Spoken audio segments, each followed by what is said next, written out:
It feels like griddles are all the rage right now. From Blackstone to Camp Chef, even Traeger just jumped in the ring with one. I've been using this Blackstone here almost exclusively for about 4 months, and I found 4 pros and 2 cons that I really think you should know about before dropping a couple $100 on a griddle.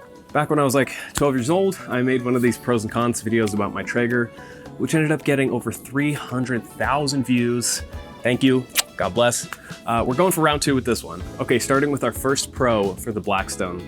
The cooking surface is huge. Mine's only the 2-burner, 26 inches, and it's still more than enough to cook breakfast for my family and extended family when they're in town, which altogether is usually about 7 adults and 5 kids.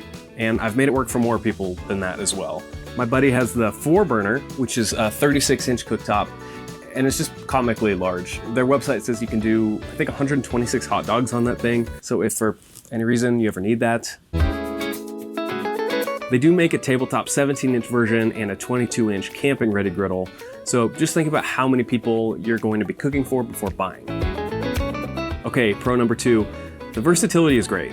There's very little that you can't cook on a griddle, so if you only had to pick one grill for outside, this definitely could work as that. And if you are thinking of buying only a griddle, you should watch my video where I use nothing but the Blackstone here to cook for 24 hours straight. I definitely learned some valuable lessons there. Oh, I got seasoning in my eye. Not recommended while windy. Oh my God. How do you feel right now? I feel like an amateur. This is great for the obvious stuff, you know, cheesesteaks, burgers, pancakes, but it can handle just about anything that uses conduction or direct heat.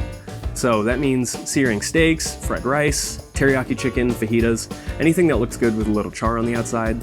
I've made Ethan Klabowski's halal street chicken recipe on the Blackstone 2 or 3 times now, and I'm addicted. It's so good. All right, our third pro is that it's really easy to clean compared to a propane grill where oil and grease can fall down into the chamber of the grill and gunk up or cause flare-ups. All the juices and grease that's cooked on a griddle gets pushed to the back, where it goes out of a spigot and into a bucket where you can fill it up with these disposable liners. When you're done cooking, leave the heat on, add some warm water and gentle scraping with your spatula, and that will get off just about anything. Now, you do have to take care of it. This is cold rolled steel, and like cast iron, it can be prone to rust, so you definitely want to season your grill pretty regularly.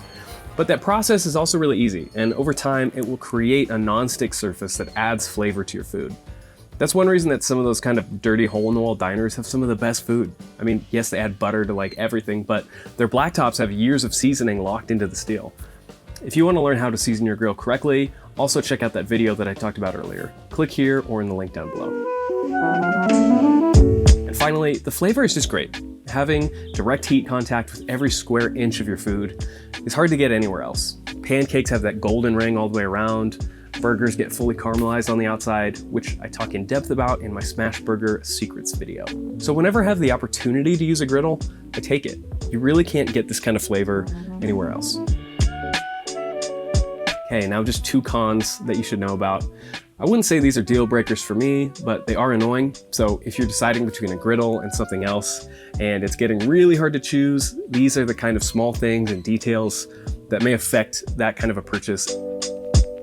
So con number 1, heat management. Because of the way that the burners are positioned under the top, there are certain parts of the grill that get really hot and others that are just almost dead zones, specifically the edges. Now you can reduce some of this by giving a longer preheat time and lowering the heat a little bit. It will make everything more even. It will give you better distribution across the steel. Also, an infrared thermometer like this one is really helpful to see what parts of the griddle have heated up enough. And with time, you'll just get a better instinct on when it's not quite hot enough or when it's too hot, but this is a great tool. Now, I haven't used it yet, but Traeger's Flat Rock has a U-shaped burner design instead of a T design like the Blackstone, which claims to create even more coverage, but I haven't used it yet, so I can't really speak to that. Finally, our second con. A lot of the heat exhausts from the sides of the griddle, meaning that the side shelving, which is actually super useful, can get really hot. I've melted plastic water bottles, food wrappers, and even completely charred the ends of my awesome cutting board here. It seriously gets really hot, which can be kind of frustrating because the fast-paced style of cooking with a griddle requires you to have things nearby on hand to use. So the side shelving is really important. It's going to happen no matter what, though. You're going to forget sometimes, but that's at least something to be thinking about. I've got a link in the description to purchase all the products mentioned in this video. Happy griddling, and I'll catch you guys on the next one.